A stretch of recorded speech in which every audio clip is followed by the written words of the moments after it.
होते आणि मोठ्या प्रमाणात नुकसान झालेलं आहे. काय सरकारकडून केलं जाणार आहे या संदर्भात? नाही, राज्यामध्ये सर्वदूर अतिवृष्टीचा पाऊस पडतो आहे आणि या अतिवृष्टीच्या पावसामध्ये काही ठिकाणी वादळी पाऊस होतोय, काही ठिकाणी शांतपणे पाऊस पडतोय, पण अतिशय जोरात पाऊस पडतोय. म्हणजे वर्षभरामध्ये जेवढा पाऊस पडत नाही तेवढा एका दिवसामध्ये पाऊस पडतो, त्यापेक्षा अधिक पाऊस पडतोय. त्यामुळे बऱ्याच ठिकाणी जमिनीवरती काही शिल्लक नाही आहेत, परंतु जी काही फळबागा आहेत त्या फळबागांचं नुकसान मोठ्या प्रमाणावर होतंय. काही ठिकाणी कांदा लागवड शेतात कांदा आहे त्याचंही नुकसान होतंय. त्यामुळे त्याचे पंचनामे करण्याचा आदेश या ठिकाणी सरकारने दिलेले आहेत. तर मान्य जिल्हाधिकारी आणि कृषी अधिकाऱ्यांना पंचनामे करण्याचे आदेश दिलेले आहेत. साधारण 30,000 हेक्टरवरती या ठिकाणी बाधित क्षेत्र झालेलं आहे आणि त्या संदर्भात नुकसान भरपाई करण्याची आपत्ती व्यवस्थापनामार्फत त्यांना नुकसान भरपाई आम्ही देणार आहोत. मे मध्येच पाऊस होतोय सर, त्यामुळे आता शेतकरी आता काय पाऊसाला काही करू शकत नाही आम्ही, त्यामुळे पेरणीच्या अनुषंगाने काय आव्हान करणार? त्यासाठीच या वातावरणाशी सुसंगत असं धोरण असावं असं शेती विभागाचं किंवा शेती खात्याचं मत आहे आणि त्यासाठी आम्ही वेगवेगळ्या प्रकारचा भांडवली गुंतवणूक त्यामध्ये करतो आहोत. आणि हवामान केंद्र प्रत्येक गावामध्ये कसे देता येतील त्याचं पण लवकरात लवकर कॅबिनेटवर घेऊन हवामान केंद्र प्रत्येक गावामध्ये देता येतील आणि शेतकऱ्यांना अलर्ट कसं करता येईल त्या संदर्भामध्ये राज्य शासन प्रयत्नशील आहे. खरीपसाठी शेतकऱ्यांना काय आव्हान आहे साहेब? खरीप पेरणी संदर्भात नाही, आता काय खरीपसाठी सध्या जोपर्यंत IMDचं आम्हाला हे मिळत नाही, संकेत मिळत नाही आणि वापसा करण्यासाठी जोपर्यंत पेरणी शेतकऱ्यांनी करू नये आणि बी बियाणं भरपूर मार्केटमध्ये आहे, त्याची काही अडचण येणार नाही, खताची अडचण येणार नाही, खरीपाची पूर्ण तयारी झालेली आहे. फक्त पेरणीचा इश्यू आहे, जोपर्यंत वापसा मिळत नाही तोपर्यंत पेरणी करता येणार नाही आणि म्हणून कृषी विभागाच्या सूचनेवर तो शेतकऱ्यांनी जरा वेट अँड वॉचमध्ये राहावं. सर, एक महत्त्वाचा विषय असा आहे की विजांमुळे अनेकांचे जीव जात आहेत, तर त्या संदर्भामध्ये कृषी विभागाकडून काय केलं जाणार आहे? त्या संदर्भामध्ये गोपीनाथ मुंडे अपघात विमा योजना आहेत, नैसर्गिक आपत्ती योजना आहे, त्यामध्ये आपण शेतकऱ्यांना मदत करतो, त्यांच्या कुटुंबियांना मदत करतो. कळण्यासाठी इंटिमेशन मिळावं किंवा ह्या सगळ्या तशी इंटिमेशन आता IMD मधून मिळत असली तर आपण घेऊ, पण आता आज तारीख मला वाटतं 29 आहे, त्यामुळे आता अवकाळी पावसाचं प्रमाण संपलेलं आहे. जवळपास आता मोसमी पाऊस सुरू झालेला आहे. त्यामुळे मोसमी पावसामुळे या पुढच्या काळामध्ये अशा प्रकारची परिस्थिती होईल असं मला वाटत नाही. पण असं काही अपघाती जर काही गोष्ट घडली तर सरकार आपल्या त्या ठिकाणी प्रयत्न करेल, मदत करेल. पीक विमा बोगस योजनेच्या बियाणे संदर्भामध्ये संदर्भात काय? नाही, बोगस पिका संदर्भात आम्ही कारवाई करायला सांगितलंय शेतकऱ्यांना. टास्क फोर्स निर्मिती केलेली आहे. बोगस आणि लिंकिंग या संदर्भामध्ये सरकारने भयंकर सिरियसपणा घेतलेला आहे. कुठल्या परिस्थितीमध्ये लिंकिंग होणार नाही आणि बोगस खतं औषधं येणार नाही मार्केटमध्ये, ही दखल सरकार घेणार आहे. पीक विम्याचा विषय. त्या संदर्भामध्ये आम्ही धोरणात्मक निर्णय आता ह्यावेळी घेतलेला आहे. त्या संदर्भात काय परिस्थिती आहे ती बघू आणि त्या पुढच्या वेळेस आपण तो आणखी काही बदल करता येत असेल तर बघू. नाही, जुनी पीक विमा पद्धत जी आहे ती सुरू केलेली आहे आम्ही, दुसरं काही केलेलं नाही. आताच्या नवीन पीक ₹1 पीक विमा योजनेमध्ये त्या CSC सेंटरवाल्याला ₹40 मिळतात. त्यामुळे तो विचारच करत नाही शेतकऱ्यांचा अर्ज येतोय की नाही, शेतकऱ्याची मागणी आहे की नाही, तो त्याच्या खिशातला ₹1 टाकतो आणि एनरोल करून टाकतो. त्यामुळे मग येणे जमिनी, सरकारी जमिनी, गायरान जमिनी किंवा परराज्यातल्या जमिनी अशा कोणाच्याही नावावर त्यांनी विमे उतरवून ठेवले. जवळपास 7-8-10 लाख शेतकऱ्यांची बोगस विमे या ठिकाणी उतरवले गेले. त्यामुळे काही आम्ही बऱ्याचशा लोकांना या ठिकाणी त्यातून वगळलेलं आहे. सरकारचं नुकसान फारसं झालं नाही, पण तरी सुद्धा त्या संदर्भात आम्ही दखल घेतलेली आहे. परभणी जिल्ह्यातल्या असं पुन्हा होऊ नये म्हणून त्यामध्ये बदल केला आहे. हा 2% प्रीमियम भरावा लागेल. सर, परभणी जिल्ह्यातील पीक विम्याचे पैसे अजूनही प्रलंबित आहेत आणि ते मला आमदार साहेब बोलले, आता विटेकर आणि 2-3 आमदार भेटले होते मला. त्यांची मिटिंग मी 4-5 तारखेला लावतो मुंबईला, ज्यांचे राहिले त्यांचे. थँक्यू. धन्यवाद. मुख्यमंत्री आज येत आहेत. मेडिकल कॉलेजचं खरं तर आज भूमिपूजन होणार आहे. संघर्ष समितीनं मोठा या ठिकाणी संघर्ष केला होता, अर्थात तुम्ही होते त्याच्यामध्ये. आज कार्यक्रमामध्ये मुख्यमंत्री उद्धव ठाकरे असताना ह्याला मंजुरी मिळाली, पण आज श्रेय भाजप घेते असं वाटतंय का? त्यानंतर प्रक्रिया आता सरकारी पक्ष त्याचे नाराज शेवटी आहेत. उद्घाटन करायचा कार्यक्रम शेवटी आता या राज्याचे मुख्यमंत्री ज्या पक्षाचा मुख्यमंत्री असतो तो मागच्या सरकारमधल्या केलेल्या सरकारच्या कामाचे उद्घाटन भूमिपूजन हेच लोक करीत असतात. इथं आमचं जरी सरकार असतं त्यांनी काही निर्णय घेतलेले असतात आमचं सरकार बी करतोय, पण दुर्दैव ह्या गोष्टीचं आहे की आज मेडिकल कॉलेजचं उद्घाटन असताना कुठल्याही प्रकारची चर्चा किंवा ज्या लोकांनी हे आंदोलन करून हे कॉलेज मिळवलंय त्यांना कोणाला तरी बोलवणं, त्या समितीच्या लोकांना विश्वासात घेणं ही काही प्रक्रिया नाही. इथं काय चाललंय, पालकमंत्री बोर्डीकर आणि भाजप असं एवढंच काम आहे. भाजपमध्ये दुसरे नाहीत, फक्त बोर्डीकर आणि भाजप अशा स्वरूपाची ही प्रक्रिया चालू आहे. त्यामुळं होल्डिंगवर बघा तुम्ही, एकीकडं बोर्डीकर मॅडमचा फोटो पालकमंत्री वरून साहेबाचा आहे, माजी आमदार साहेबाचा तिकडून चुलत्याचा आहे, बाकी सगळे आपले कॅटेगरीमध्ये आहेत. त्यामुळे जे त्याची स्वतःची सोय चालली आहे आपली. परंतु आम्हाला एवढं समाधान आहे की आज गव्हर्नमेंट मेडिकल कॉलेजचं उद्घाटन होतंय.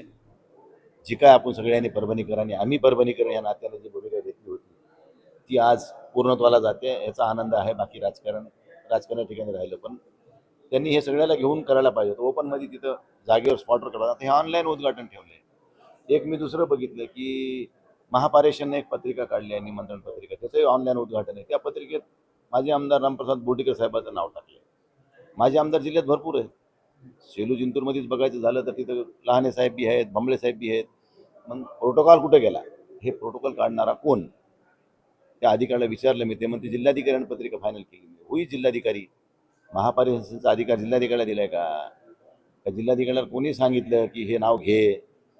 जिल्ह्यात अनेक माजी आमदार असताना फक्त एकाच माजी आमदाराचं नाव शासनाच्या निमंत्रण पत्रिकेत येते, ही ह्या सगळ्या माजी आमदाराचा अपमान आहे, ही लोकशाहीचा अपमान आहे, असं माझं या ठिकाणी आम्ही परभणीचे MSCBचं कार्यालय तोडून सेलूला नेलं, काय गैरसोय होते का चांगलं आहे? गैरसोय आहे. बघा, परभणीमध्ये दोन्ही, एक सब डिव्हिजन आणि 2 सब डिव्हिजन दोन्ही इथं होते.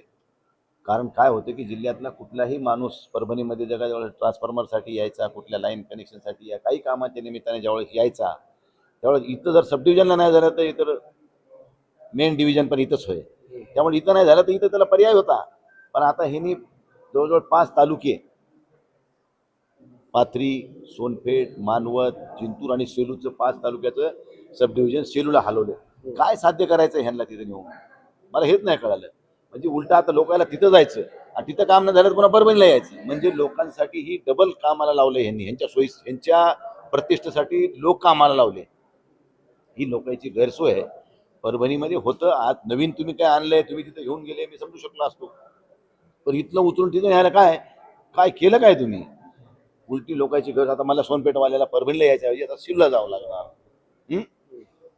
मानवतवाल्याला ठीक आहे बाबा, जवळ आहे तिथे, इकडे इकडे तेवढंच आहे, तिकडे तेवढंच आहे. पण बाकीच्याची गैरसोय व्हायली, त्याचं काय करायचं? आम्हाला एकाच कामात दोन्ही कामं होत होते, आता वेगळ्या वेगळ्या कामासाठी 2 ठिकाणी जावं लागणार आहे. ही एक लोकांची गैरसोय होते. हे एक लक्षात शासनाने ठेवलं पाहिजे. त्याचबरोबर आज मुख्यमंत्री येणार आहेत. आमच्या जिल्ह्यातला खरा महत्त्वाचा प्रश्न आहे तो पीक विम्याचा. 40,000 शेतकऱ्यांना पीक विमा मिळाला नाही. काही लोकांनी मॅनेज करून त्या पीक विमा कंपनीशी या ठिकाणी जिल्हाधिकारी त्याच्यामध्ये आहेत असं चर्चेतून दिसतंय. पण जिल्हाधिकारी आणि त्या कंपनीचं काही समन्वय आहे का? दोघांचं काही संधान आहे का? मग काही चळवळीतल्या काही 10, 20, 50, 100 कार्यकर्त्यांनी आपले नावं दिली आणि त्या नावाला लोकांना लाख लाख रुपये मिळालेत. उदाहरणार्थ सांगतो की किशोर ढगे नावाचा एक शेतकरी संघटनेचं काम करणारा कार्यकर्ता आहे, नेता म्हणत. त्याच्या म्हणण्यावर काही 5-50 शेतकऱ्यांनी अर्ज केले, त्याला लाख लाख रुपये भेटले आणि त्याच गावात दुसऱ्याला काहीच नाही. म्हणजे काय ठरवून चाललंय का, असं मला कधी कधी वाटतंय. म्हणून जे शेतकरी पीक विम्यापासून वंचित आहेत त्या सर्व शेतकऱ्यांना पीक विमा मिळाला पाहिजे, ही आमची आज महत्त्वाची भूमिका आहे. वैद्यकीय महाविद्यालयात आपण पाहिलं, तुम्ही स्वतः गेलतात महाविद्यालयात, प्राध्यापकच नाहीत शिकवाय आणि एकीकडे भूमिपूजन होते. कसं वाटतं हे सरकार? प्राध्यापक नाही, बऱ्याचशा काही अडीअडचणी, त्या सगळ्या सुविधा गिविधा. आता उद्घाटन आज व्हायला म्हणल्यावर उद्या आपल्याला मुख्यमंत्र्याला बोलायला आपल्याला मोकळीक मिळेल ना. आज आपण ठरवून घेतो मुख्यमंत्री उद्घाटन केलं म्हणजे आता ते समजा ऑथराईज समजा झाली, आता समजा भूमिपूजन होईल, त्याच्या कामाची सुरुवात होईल. मग आपल्याला म्हणता येईल नाही बाबा साहेब तुम्ही उद्घाटन केले, त्या कॉलेजमध्ये आणखी कोणीच माणसं येत नाहीत, कुठली मशिनरी नाही, ही कधी उपलब्ध होणार आहे? काही टेंडर असे व्हायला लागलेत की मेडिसिनच्या नावाखाली काय आणून द्यायले देवाला माहिती. तिथंच ठरूनच चाललंय सगळं. हे ठरून चाललंय आरोग्य सेवेसाठी घातक आहे. तिथं माझी माता भगिनी कोणाची असं तिच्या जीवाशी खेळ कोणी खेळू नये पुढाऱ्यांनी, माझं असं स्पष्ट मत आहे. तो निरंतर सेवा आहे, ती चालताना तिला जेवढं बळ देता येईल तेवढं देण्याचं काम करावं. तिच्यात खारीचा वाटा उचलायचं काम आपण करू नये असं मला वाटतंय. यानंतर मी एवढंच म्हणेन की बाबा त्याच्याविषयी असेल, आज खताच्या बाबतीमधला शेतकऱ्याचा विषय महत्त्वाचा आहे. आज खताला लिंकिंग केली आहे सरकारनं. हे तुम्हाला पाहिजे असेल तर हे घ्यावंच लागेल. हे 10 रुपयाचा घ्यायचं आहे तर हे 10 रुपयाचा घे. म्हणजे हे ह्याच्या अगोदर असं कधीही नव्हतं. एक तर खताचे भाव गगनाला भिडाले आणि त्याच्यात पुन्हा लिंकिंग. म्हणजे ही शेतकऱ्याला तोंड दाबून बुक्याचा मार, अशा परिस्थितीमध्ये शेतकरी आज दैनंदिन जीवन जगतोय. शेतकरी मध्ये असंतोष भरपूर आहे, पण तिकडे मुखर गाबी आहे. काल परवाच काही शेतकरी संघटनेच्या काही कम्युनिस्ट लोकांनी काही आंदोलन करण्याची भूमिका घेतली, त्या लोकांना रात्रीच उचलले. वेगवेगळ्या पोलीस स्टेशन म्हणजे ही लोकशाही नाही मानायची ह्यांना असं दिसतं. अरे लोकशाही जिवंत राहिली पाहिजे, लोकशाही प्रगल्भ राहिली पाहिजे, तरच ह्या देशातला नागरिक सुखी आणि समाधानी राहू शकतो. जर लोकशाहीच तुम्ही जिवंत ठेवणार नसताल आणि तुम्ही जर हुकुमशाहीनंच वागणार असताल, तर एक दिवशी ह्या देशामध्ये मोठा अनर्थ होईल, हे मी या निमित्तानं सांगू इच्छितो. गृहमंत्री जिल्ह्यात येते, आपल्या जिल्ह्यात कायदा सुव्यवस्थेचे फार 3-13 वाजलेत. काय आपल्या इथं कायदा सुव्यवस्थेत 3-13 वाजलेले. तर काल सिव्हिल जिल्हा रुग्णालयामध्ये एका महिला स्टाफला एका मोक्यातल्या आरोपीनं लाताबुक्या घातल्यात पोटात. महिलेला, ती ऑन ड्युटी कामावर असताना आदल्या दिवशी रात्री हॉस्पिटल फोडले अपघात विभाग. त्याच वेळी जर हे ऑफेन्स दाखल झाले असते तर दुसऱ्या दिवशी त्याला ही करायची वेळ आली नसती. परंतु एवढी घटना घडून सुद्धा पोलीस प्रशासन त्याच्याकडे बघायची भूमिका घेते. मला एवढंच म्हणायचं आहे की जरा कारागृहातून मोक्यासारखा आरोपी बाहेर आणला जातो सिव्हिलमध्ये, त्याला हातकडी सुद्धा घातल्या जात नाही. सामान्य माणसाला हातकडी लावतात, ते म्हणते बाबा इज्जतीपोटी नका लावू, तरी त्याला लावते, आणि ज्याला लावायची त्याला लावित नाहीत. म्हणजे नेमकं काय चाललंय? त्याला जर हातकड्या लावून घातलं असतं, आणलं असतं, तर हे एवढा तांडव माजलेला गेला नसता. जाता जाता ईदगाह मैदानात सुद्धा त्यांनी 5 कर्मचाऱ्याला वायकल तशा पद्धतीनं वागून शिवीगाळ केली. जेलर जेलमध्ये घ्यायला तयार नाही, पोलीस स्वतःजवळ ठेवायला तयार नाही. म्हणजे हे नेमकं काय चालू लागले हेच कळा ना. पोलीस कोणाचं ऐकायलंय, कोणाच्या भरोश्यावर चाललंय? राम भरोसे चल रहा है सब कुछ. राज्य राम भरोसा आहे. बिलकुल राम भरोसे आहे. ओके.